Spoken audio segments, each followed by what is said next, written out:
اس دنیا میں سمجھدار، بیدار مغز اور اسی طرح دور اندیش لوگ کون ہوتے ہیں؟ آپ کو معلوم ہے کون ہوتے ہیں؟ وہ لوگ ہوتے ہیں جن کا ویژن بڑا کلیئر ہوتا ہے۔ وہ اپنی زندگی میں کامیاب ہونے کے لیے کیا کرتے ہیں؟ اچھا ایک بات یہ بھی بتا دوں، زندگی سے مراد دنیاوی اور اخروی دونوں زندگی میں کامیاب ہونے کے لیے کیا کرتے ہیں پتہ آپ کو؟ وہ ہر طرح کا حربہ استعمال کرتے ہیں، دن رات ایک کر دیتے ہیں کہ بھائی کسی طرح دنیا میں بھی لائف سیٹ ہو جائے، دنیا میں بھی مزے کر لیں ہم، ٹھیک ہے، دنیا کی زندگی کو اچھی طرح گزار لیں اور آخرت میں بھی بیڑا پار ہو جائے۔ اور ہم لوگ کیا کرتے ہیں؟ بس صرف دنیاوی اعتبار سے ہمیں انجوائے نصیب ہو جائے، ہم انجوائے کرتے رہتے ہیں، مزے اڑاتے ہیں۔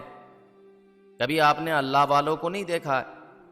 ان کی دنیاوی زندگی بھی اچھی ہوتی ہے اور اخروی زندگی بھی اچھی ہوتی ہے۔ دنیاوی زندگی کو بھی وہ سیٹ کر کے چل رہے ہوتے ہیں اور آخرت کے لیے تو تیاری کرتے ہی ہیں۔ اور ہمارا ماننا اور ہمارا خیال اس طرح ہو گیا، بہت سے لوگ ایسے سوچتے ہیں کہ اگر ہم نے دین کو فالو کرنا شروع کر دیا، اللہ کی مان کر چلنا شروع کر دیا، اللہ کے رسول کے احکام کو فالو کرنا شروع کر دیا، تو ہم تو صرف مسجد کے ہو کر رہ جائیں گے، ہم تو صرف اللہ اللہ اللہ اور اسی طرح نماز کے ہو کر رہ جائیں گے، ہماری زندگی میں کوئی انجوائے نام کی کوئی چیز ہوگی ہی نہیں، مزے نہیں کر پائیں گے۔ یہ آپ کو کس نے کہہ دیا یار؟ کس نے کہا آپ کو؟ یہی تو میں نے کہا نا، عقل مند لوگ کون ہیں؟ عقل مند لوگوں کی ڈیفینیشن کیا ہے؟ عقل مندی کی ڈیفینیشن کیا ہے؟ عقل مند وہ نہیں ہے جو صرف اپنی دنیا کے لیے محنت کر رہا ہے، عقل مند وہ ہے جو اپنی دنیا کے لیے بھی محنت کر رہا ہے اور آخرت کے لیے بھی محنت کر رہا ہے، ٹھیک ہے؟ فرسٹ پرائیورٹی کس کو دیں؟ کس کو دیں؟ آخرت کو دیں۔ نہیں آ رہی بات سمجھ میں؟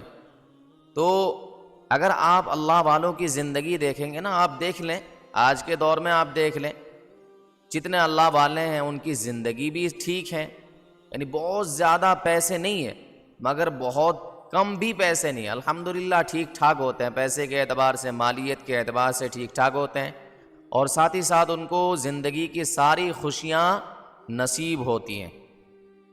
پیسے کے اعتبار سے، مالیت کے اعتبار سے اگر کسی کے پاس مالیت کے اعتبار سے کچھ کمی رہ جاتی ہیں، پیسے کم ہوتے ہیں، لیکن یقین مانے ان کو دلی خوشی نصیب ہوتی ہے۔ دیکھو پیسے کے ذریعے سے آپ خوشی کے اسباب خرید سکتے ہیں مگر پیسے کے ذریعے سے دل کا سکون نہیں خریدا جا سکتا۔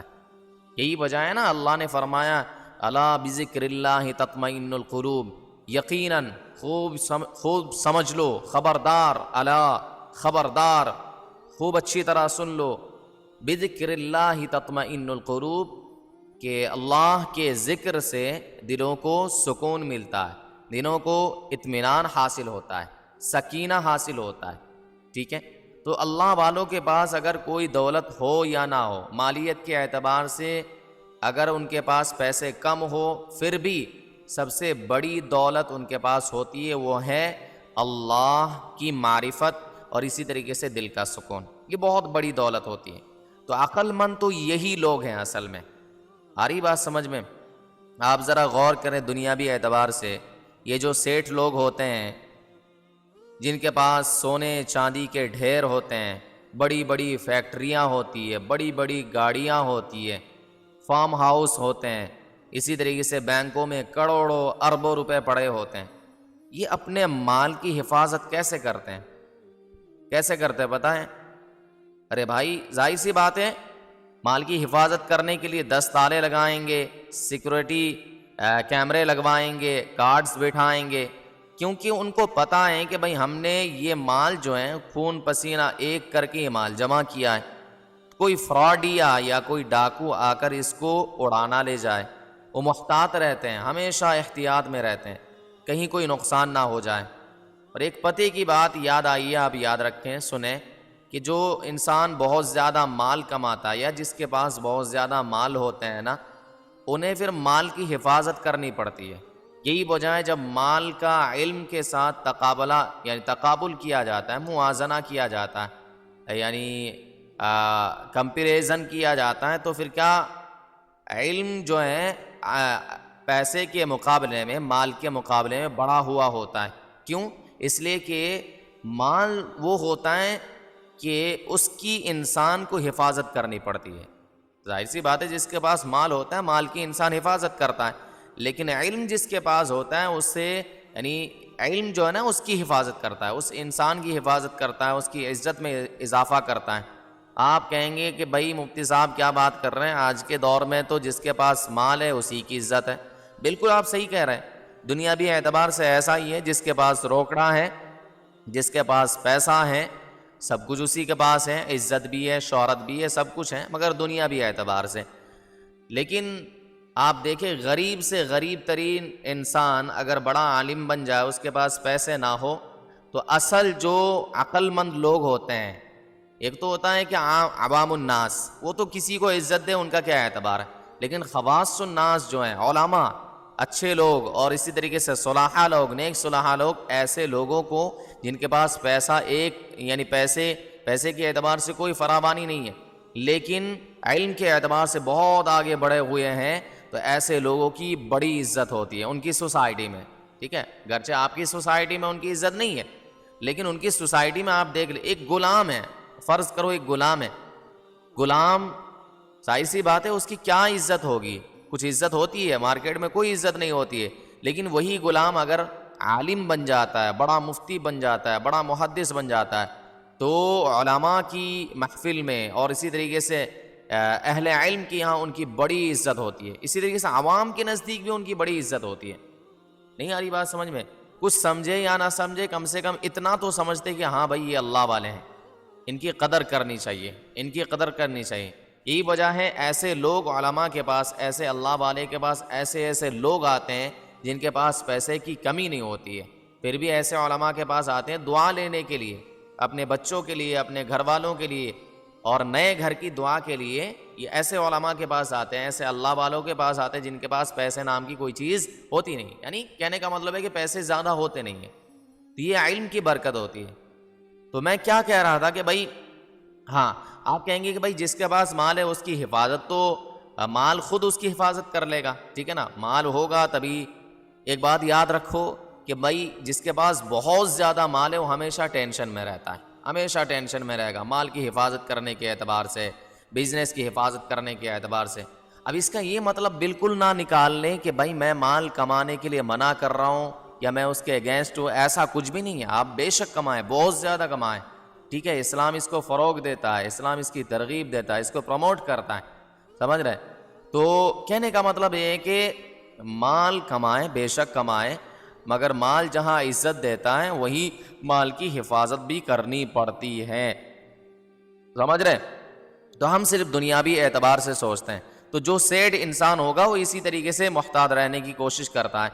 ٹھیک اسی طرح جو اللہ والے لوگ ہوتے ہیں، جو آخرت کی فکر کرنے والے عقل مند لوگ ہوتے ہیں نا، وہ اپنی نیکیوں کے معاملے میں اس سے بھی کہیں زیادہ، جیسے ایک دنیاوی شخص اپنے مال کی حفاظت کرنے کے لیے، اپنی شہرت کی حفاظت کرنے کے لیے، اپنے بزنس کی حفاظت کرنے کے لیے، ٹھیک ہے، اپنی کمپنی کی حفاظت کرنے کے لیے جس طریقے سے وہ سینسیٹیو رہتا ہے، جس طریقے سے وہ الرٹ رہتا ہے، اس سے کہیں زیادہ عقل مند لوگ جو صرف آخرت کی فکر کرنے والے ہیں، وہ اس سے بھی کہیں زیادہ الرٹ ہوتے ہیں.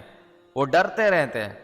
کس بات کا ڈر ہے بھائی ان کو؟ وہ اس بات سے ڈرتے ہیں کہ بھائی وہ سوچتے ہیں کہ ہم نے جو نمازوں کا، روزوں کا، نیکیوں کا اتنا بڑا محل کھڑا کیا ہے، ہم نے جو نمازیں پڑھی ہیں، اسی طریقے سے روزہ رکھا ہے، اسی طرح ہم نے جو بھی نیکیاں کی ہیں، کہیں اس میں کوئی خرابی اور اسی طریقے سے کوئی تکبر اور اسی طریقے سے کوئی ریا نہ آ جائے، کہیں اس عمارت میں ایسی دراریں نہ پڑ جائیں کہ ہمارے اعمال کا سارا خزانہ ہی ضائع ہو جائے.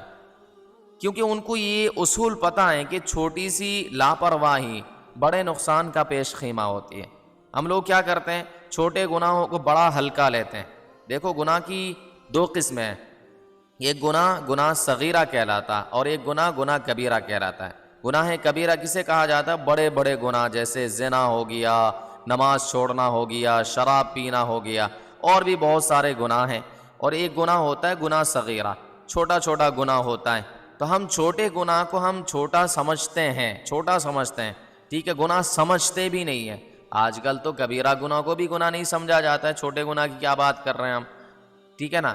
خیر، تو کبیرہ گناہ تو بہت دور کی بات ہے، چھوٹے گناہ کو بالکل نہیں گناہ سمجھا جاتا ہے، اور یہ کہا جاتا ہے کہ مفتی صاحب اتنی تو چلتی ہے، یہی چھوٹی چھوٹی کوتاہیاں انسان کو بڑے اور کبیرہ گناہوں میں دھکیل دیتی ہیں۔ اور آپ یاد رکھیے گا اچھی طرح، صغیرہ کو جب بار بار کیا جائے، صغیرہ پر جب اصرار کیا جائے تو صغیرہ صغیرہ نہیں رہتا، اب وہ کبیرہ بن جاتا ہے۔ اب مثال سے اس بات کو سمجھے، جیسے ایک پتھر ہے اور اس کے اوپر پانی ایک قطرہ قطرہ قطرہ قطرہ کئی دنوں تک، بلکہ کئی مہینوں کئی سالوں تک گرتا رہتا ہے، تو جو پتھر ہوتا ہے پہلی مرتبہ ایک قطرہ گرنے سے اسے کچھ فرق نہیں پڑا ہوگا، لیکن چند سالوں تک جب وہ اس پتھر پر پانی گرے گا قطرہ قطرہ، گرچہ قطرہ قطرہ ایک ساتھ نہیں گر رہا ہے، قطرہ قطرہ گر رہا ہے، پھر بھی دیکھنا کچھ دنوں کے بعد، کچھ مہینوں کے بعد، کچھ سالوں کے بعد اس کے نیچے کھڈا جیسا ہو جائے گا۔ ٹھیک اسی طریقے سے جب گناہ انسان بار بار کرتا ہے، چاہے وہ صغیرہ کیوں نہ ہو، تو صغیرہ گناہ پر جب اصرار کیا جاتا ہے تو صغیرہ کیا بن جاتا ہے؟ کبیرہ بن جاتا ہے، ٹھیک ہے۔ اور ہمارا خیال کیا ہے کہ بھئی یہ تو صغیرہ ہے، اتنا تو چلتا ہے، ابھی انجوائے نہیں کریں گے تو کب کریں گے، ٹھیک ہے نا۔ تو یاد رکھو، خصوصاً جب انسان گناہوں پر بھیڑ بن جائے نا، ایسا ہوتا ہے، پھر ان کو حقیر سمجھنے لگے اور اپنی اصلاح کی کوئی فکر نہ کرے، تو پھر انسان پھر اسی کے دلدل میں پھنستا چلا جاتا ہے، ٹھیک ہے۔ اب ایسے میرے بھائی، اب ایک سوال میں آپ سے کرتا ہوں، اب ایسے بیدار مغز لوگوں کو کیا چاہیے؟ ایسے بیدار مغز لوگوں کو چاہیے کہ وہ نبی کریم صلی اللہ علیہ وسلم کی سیرت اور آپ کے بتائے ہوئے سیدھے راستے پر چلیں۔ آپ صلی اللہ علیہ وسلم کا انداز تربیت بڑا کمال کا تھا۔ آپ صلی اللہ علیہ وسلم جب کوئی بڑی اہم بات سمجھانا چاہتے تھے نا، تو اکثر سوالیہ انداز میں سمجھاتے تھے، انداز سوالیہ اپناتے تھے۔ اس سے کیا ہوتا تھا؟ سننے والے کے دماغ کی کھڑکیاں کھل جاتی تھی، بندہ جو ہے بالکل الرٹ ہو جاتا تھا، بھائی آگے کوئی بڑی زبردست بات آنے والی ہے، شاید کوئی بڑی زبردست بات آنے والی ہے جو اس سے پہلے نہیں آئی ہے، اور بات سیدھی دل میں اتر جاتی ہے۔ اسی طرح صحیح مسلم اور جامع ترمذی کی بڑی مشہور حدیث ہے، حضرت ابو ہریرہ رضی اللہ عنہ فرماتے ہیں کہ ایک دن رسول اللہ صلی اللہ علیہ وسلم نے صحابہ کرام سے پوچھا، اتدرون من المفلس، کیا تم جانتے ہو کہ مفلس کون ہے؟ کنگال شخص کون ہے؟ فقیر، غریب، مسکین شخص کون ہے؟ اب صحابہ کرام نے اپنے حساب سے بالکل سیدھا اور لاجیکل جواب دیا، فرمانے لگے، کہنے لگے، یا رسول اللہ، ہمیں تو اتنا پتہ ہے، ہم میں تو مفلس اور کنگال وہ ہیں جس کے پاس نہ روپیہ پیسہ ہو، نہ کوئی مال ہو، نہ کوئی اسباب ہو، تو وہی لوگ کیا ہیں؟ مفلس، ظاہر سی بات ہے وہی مفلس شمار ہوگا، ایسا ہی ہے۔ صحیح مسلم میں یہ روایت آئی ہے۔ تو صحابہ نے اپنے اعتبار سے، اپنے گمان کے اعتبار سے یہی جواب دیا، جس کے پاس نہ کوئی مال ہوگا، نہ کوئی اسباب ہوگا، وہی مفلس قرار پائے گا، وہی فقیر کہلائے گا۔ یعنی جس کا کوئی بینک اکاؤنٹ نہ ہو، یا پھر بینک اکاؤنٹ ہو تو اکاؤنٹ بالکل خالی ہو، زیرو ہو، جیب میں دھیلا تک نہ ہو، وہی شخص فقیر اور غریب کہلائے گا۔ لیکن قربان جائے نبی کریم صلی اللہ علیہ وسلم کی حکمت عملی پر، آپ نے کیا جواب دیا؟ آپ نے جو جواب دیا نا، اس نے یعنی تو سوچنے کے زاویے ہی بدل دیے۔ آپ صلی اللہ علیہ وسلم نے فرمایا، میری امت کا اصل مفلس وہ ہے جو قیامت کے دن نماز، روزے اور زکوٰۃ کے پہاڑ لے کر آئے گا، یعنی نیکیاں تو بڑی ہائی کلاس قسم کی ہوں گی، بندہ پکا تہجد گزار ہوگا، مگر جب وہ آئے گا تو اس نے دنیا میں کسی کو گالی دی ہوگی، کسی پر جھوٹا الزام لگایا ہوگا، کسی کا مال کھا گیا ہوگا، کسی کا خون بہایا ہوگا ناحق، کسی کا ناحق خون بہایا ہوگا، یا کسی کو مارا پیٹا ہوگا۔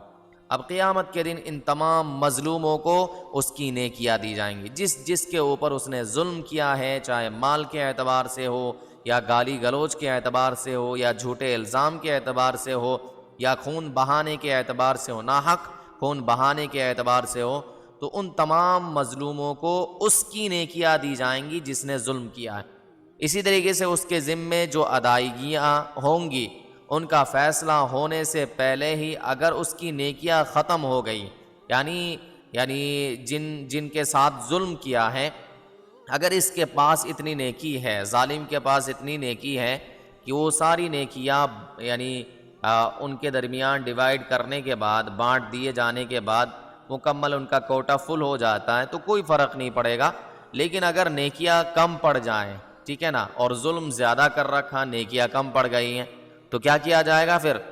تو ان شکایت کرنے والوں کے گناہ لے کر اس ظالم کے سر ڈال دیے جائیں گے، یعنی مظلومین کے کندھے پر جو گناہ ہوں گے وہ گناہ کس پر ڈال دیے جائیں گے؟ ظالم کے سر پر ڈال دیے جائیں گے جس نے ظلم کیا، پھر اسے اٹھا کر جہنم میں پھینک دیا جائے گا۔ کتنی بڑی وعید کی بات ہے۔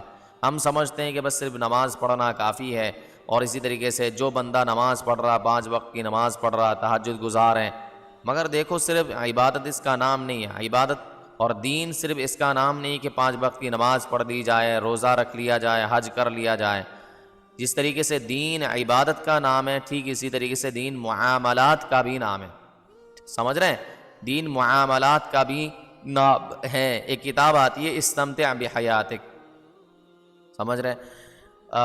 کتاب بڑی اچھی کتاب ہے، کسی عرب کے عالم نے لکھی ہے، بڑی اچھی کتاب ہے، غالباً عارفی کر کے ایک مقرر آتے ہیں، انہوں نے لکھی ہے۔ تو اس کتاب میں باقاعدہ بیان کیا گیا کہ لوگوں کے ساتھ کس طرح برتاؤ کرنا چاہیے، ٹھیک ہے، اور اسی طریقے سے کس طرح ملنا جلنا چاہیے، کیسے ملاقات کرنی چاہیے، کس طرح لوگوں کے ساتھ اٹھنا بیٹھنا ہوتا ہے۔ بڑی اچھی کتاب ہے۔ اسی طریقے سے عائض القرنی، اس طرح کر کے نام ہے مصنف، ایک کتاب ہے ان کی، لا تحزن کے نام سے، غم نہ کریں، اس کے اندر بھی بڑے اچھے اچھے مضامین بیان کیے گئے ہیں، سمجھ رہے ہیں؟ تو صرف عبادات یعنی نماز رکھنا، نماز پڑھنا، روزہ رکھنا، حج کر لینا یا صدقات وغیرہ کر لینا، یہ صرف اسلام نہیں ہے، یہ صرف دین نہیں ہے، اور یہ صرف عبادت میں داخل نہیں ہے۔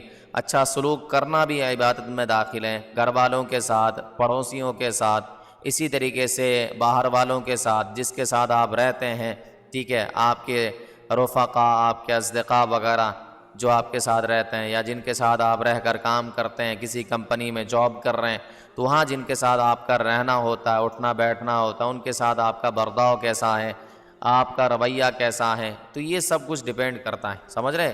آپ کی اچھائی پر یہ ڈیپینڈ کرتا ہے۔ تو اس وجہ سے یہ ساری چیزیں بھی عبادت میں داخل ہیں۔ ہم صرف نماز روزے کو عبادت سمجھ کر بیٹھ گئے، نہیں، نماز روزے کے ساتھ ساتھ اچھے اخلاق بھی تو عبادت میں داخل ہیں۔ اچھا برتاؤ، اچھے رویے کے ساتھ لوگوں کے ساتھ پیش آنا، یہ بھی عبادت میں داخل ہے۔ میرے دوستو، اسی لیے علماء کرام فرماتے ہیں، یہ جو ابھی بات کیا چل رہی تھی، افلاس کی بات چل رہی تھی نا، کہ کون غریب ہے کون فقیر ہے، ٹھیک ہے، تو یہ علماء کرام فرماتے ہیں کہ بھئی افلاس کی اصل حقیقت کیا ہے؟ دنیا میں اگر کسی کے پاس مال نہیں ہے نا، تو کوئی مستقل کنگال نہیں ہے۔ ہم کیا سمجھتے ہیں؟ ہم دنیاوی اعتبار سے یہ سمجھتے ہیں جس کے پاس پیسہ نہیں ہے، گاندھی جی نہیں ہے، جس کے پاس روکڑا نہیں ہے، وہی شاید فقیر ہے، غریب مسکین قسم کا آدمی ہے، ٹھیک ہے۔ اور پیسے والے لوگ ایسے لوگوں کیا کہتے ہیں؟ غریب ہو، تمہاری حیثیت کیا ہے، تمہاری اوقات کیا ہے، تم تو کچھ بھی نہیں ہو، ٹھیک ہے، تم سے بات کرنا فضول ہے۔ تو خوب اچھی طرح یاد رکھو، علماء فرماتے ہیں کہ اصل کنگال وہ نہیں ہے جس کے پاس فی الحال پیسہ نہیں ہے۔ دیکھو وہ آج غریب ہے، کل اللہ اس کو سیٹ بنا دے گا، ہو سکتا ہے کل اللہ اسے کیا بنا دے؟ سیٹ بنا دے۔ وَتُعِزُّ مَن تَشَاءُ وَتُذِلُّ مَن تَشَاءُ بِيَدِكَ الْخَيْرُ، اللہ ہی عزت دیتا ہے، اللہ ہی ذلت دیتا ہے۔ عزت، ذلت، پیسہ، غربت، یہ سب کچھ کس کے ہاتھ میں ہے؟ اللہ کے ہاتھ میں، اللہ کے قبضہ قدرت میں۔ تو آج کا جو غریب ہے، کل کا وہ سیٹ ہے، کل کا وہ امیر ہے، کل کا وہ پیسہ والا ہے، سمجھ رہے ہیں؟ تو اس وجہ سے وہ مستقل طور پر کنگال اسے نہیں کہا جا سکتا ہے کہ بھئی وہ ہمیشہ کے لیے کنگال ہو گیا، بھکاری ہو گیا، مفلس بن گیا، ایسا نہیں، ٹھیک ہے نا۔ یا چلو ساری زندگی بھی غریبی میں کٹ گئی تو موت کے ساتھ ہی وہ غریبی ختم ہو جائے گی۔ کوئی شخص ایسا ہے جو غریب ہے اور اللہ نے اسے ساری زندگی غریب ہی رکھا ہے، مفلسی میں اس کی پوری زندگی گزری ہے، لیکن یہ افلاس کب تک ہے؟ جب تک اس کی دنیاوی زندگی باقی ہے۔ دنیاوی زندگی ختم اور اس نے اللہ کی مان کر زندگی گزاری ہے، اچھے اعمال کیے ہیں اور وہ جنت کا حقدار بھی ہے، تو یہ افلاس کب تک رہے گا؟ جب تک اس کی زندگی رہے گی۔ جب وہ مرے گا، مرنے کے بعد فوراً یہ غریبی ختم ہو جائے گی اور وہ سب سے بڑا امیر بن جائے گا۔ سمجھ رہے ہیں؟ اللہ اسے ایسا مقام دے گا، ایسی پوزیشن عطا کرے گا اور ایسی ہائی کلاس کی جنت نصیب کرے گا کہ ہم اور آپ سوچ بھی نہیں سکتے، ٹھیک ہے نا؟ ایسے عالیشان گھر تیار ہوں گے اس کے لیے، ایسے عالیشان بنگلو تیار ہوں گے کہ کروڑ پتی، ارب پتی، لکھ پتی کو بھی ایسا بنگلہ اور ایسا عالیشان گھر مہیا اس دنیا میں نہیں ہے۔ لیکن اصل بردباری کیا ہے پتہ ہے؟ اصل یعنی یہ جو اصل غریبی، تو پتہ چلا کہ جو غریب شخص ہے اس کی غربت لیمیٹڈ ہے، یعنی دنیا تک محدود ہے، دنیا کے بعد وہ غربت ختم ہو جائے گی، یا پھر آج وہ غریب ہے کل وہ امیر بن جائے گا، ایسا ہو سکتا ہے۔ یا کوئی شخص ایسا ہے کہ جس کو جو ساری زندگی اس کی غربت میں گزری ہے، یہ غربت ختم ہو جائے گی مرنے کے بعد فوراً۔ تو اصل غربت کسے کہتے ہیں؟ اصل بربادی کسے کہتے ہیں؟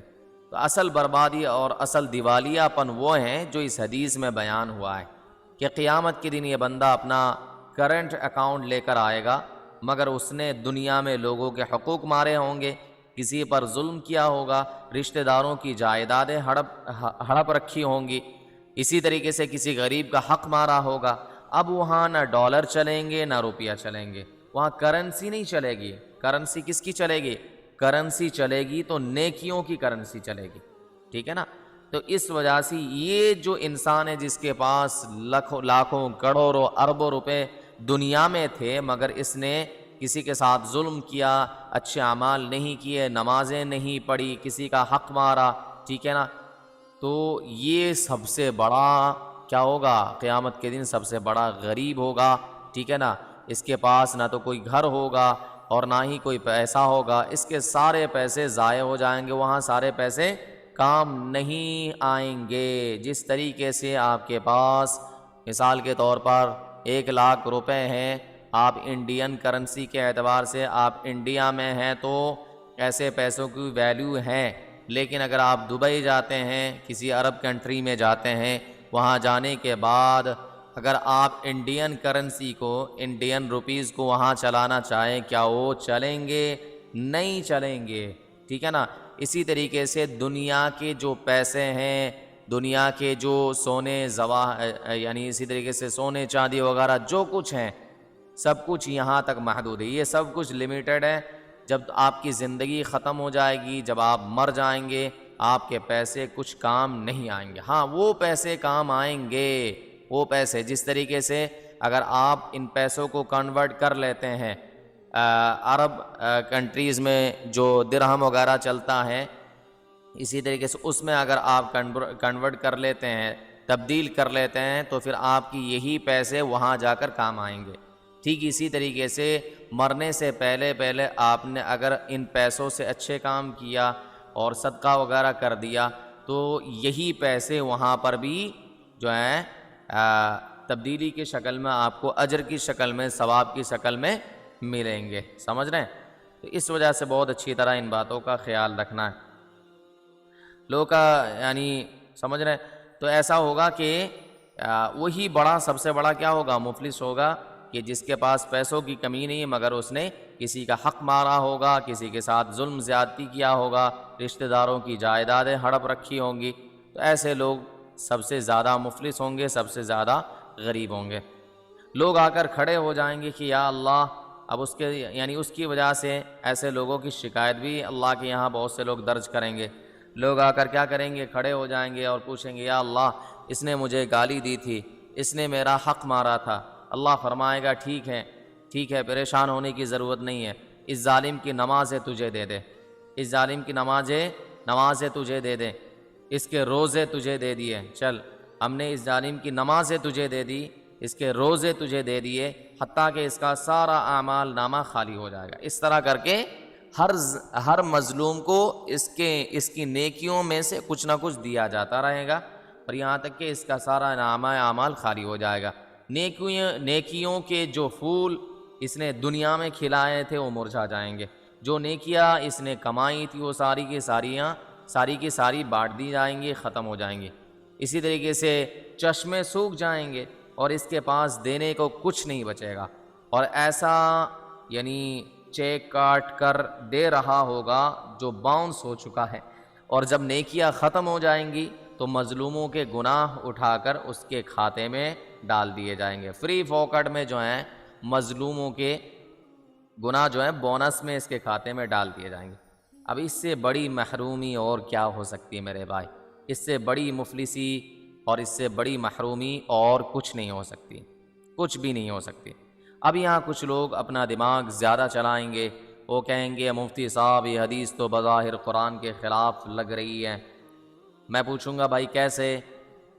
آپ کہیں گے قرآن میں تو اللہ تعالیٰ نے سورۃ الانعام میں فرمایا ہے وَلَا تَزِرُ وَازِرَةٌ وِزْرَ أُخْرَىٰ، اور کوئی جان کسی دوسری جان کا بوجھ نہیں اٹھائے گا، کسی کا گناہ نہیں اٹھائے گا، کوئی نفس کسی دوسرے نفس کا بوجھ نہیں اٹھائے گا۔ تو یاد رکھو یہ لوگ اس بنا پر حدیث پر اعتراض کرنا شروع کر دیتے ہیں کہ بھائی ایک کا گناہ دوسرے پر کیسے ڈالا جا سکتا ہے۔ یہی بات ہے نا، خلاصہ اشکال کیا ہوا کہ بھائی ایک کا گناہ کیسے دوسرے پر ڈالا جا سکتا، یہ تو بات سمجھ میں آ نہیں رہی ہے۔ تو میرے بھائی اس کو سمجھو اچھی طرح، اللہ کے بندو ذرا عقل سے سوچو۔ ان کو دراصل قرآن اور حدیث کا صحیح فہم ہی نہیں ملا ہے۔ اہل سنت والجماعت کے علماء نے اس کا بڑا سمپل سا جواب دیا۔ علماء فرماتے ہیں ان دونوں باتوں میں کوئی ٹکراؤ نہیں ہے۔ حدیث میں کیا کہا گیا ہے کہ اس کے گناہ یعنی مظلوموں کے گناہ ظالم کے کھاتے میں ڈال دیا جائے گا، اور قرآن میں آتا ہے کہ کسی کا بوجھ کسی پر نہیں ڈالا جائے گا۔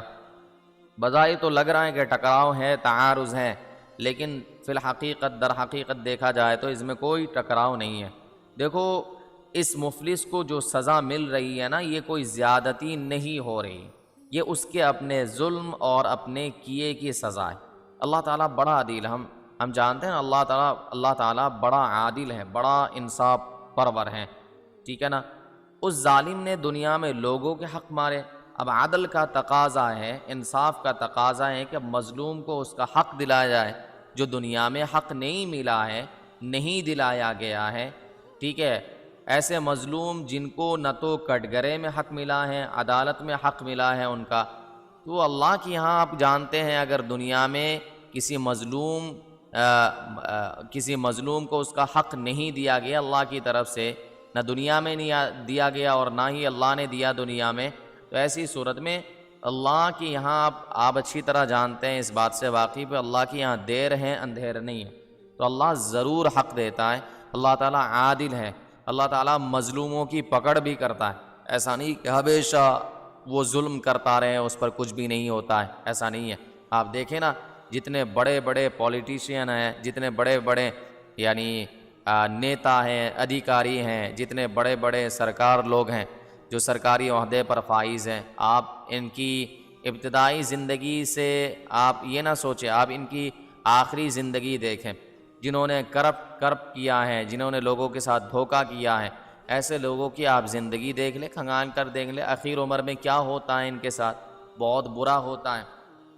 ایسی ذلت کی موت نصیب ہوتی ہے کہ وہ موت عبرت کا نشان بن جاتی ہے۔ تو کبھی کبھار دنیا میں اس طرح یعنی اسے اللہ کی طرف سے سزا مل جاتی ہے، اور دنیا میں بھی کبھی کبھار ملتی ہے، لیکن اگر دنیا میں نہ ملے تو آخرت میں ضرور ملتی ہے۔ تو جن کے ساتھ ظلم کیا گیا ہے تو ان کا حق یہی ہے کہ ان کو سزا دی جائے۔ اب سزا کس طرح دی جائے گی؟ سزا اس طرح دی جائے گی کہ نیکیاں مظلوموں کو دے دی جائیں گی۔ اگر نیکیاں ہیں اس ظالم کے پاس تو وہ نیکیاں ساری اٹھا کے مظلومین میں بانٹ دی جائیں گی۔ اگر نیکیاں ختم ہو جائیں گی تو نیکیاں ختم ہونے کے بعد اب اس کے لیے ایک ہی سزا ہے کہ مظلومین کے جو گناہ ہوں گے وہ گناہ ان کے کندھے پہ ڈال دیا جائیں۔ تو یہ سراسر انصاف ہے، انصاف کا تقاضا، عدل کا تقاضا یہی ہے، ٹھیک ہے نا۔ تو جب اس کے پاس دینے کو نیکیاں نہیں بچیں گی تو اللہ تعالیٰ اللہ کی حکمت اور عدل کے تحت مظلوم کے بوجھ کو اس ظالم پر ڈال دیا جائے گا تاکہ اس کا حساب بھی برابر ہو جائے۔ تو یہ جو گناہوں کا بوجھ اس پر آیا ہے یہ اس کے اپنے ظلم کا نتیجہ اور اسی کا اپنا پیدا کردہ بوجھ ہے، کسی بے گناہ پر بوجھ نہیں ڈالا گیا۔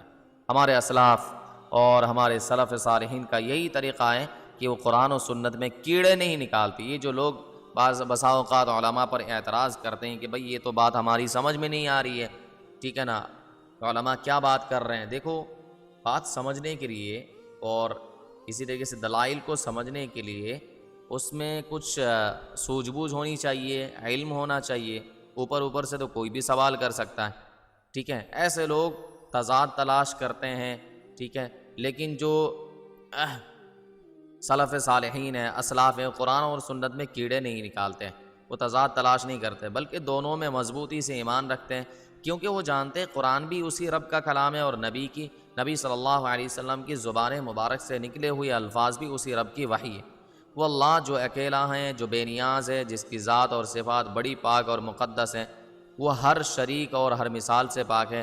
لیس کمثلہ شیء وہو السمیع البصیر، اس کی مثل کوئی چیز نہیں ہے، وہی سب کچھ سننے والا ہے، سب کچھ دیکھنے والا ہے، ٹھیک ہے۔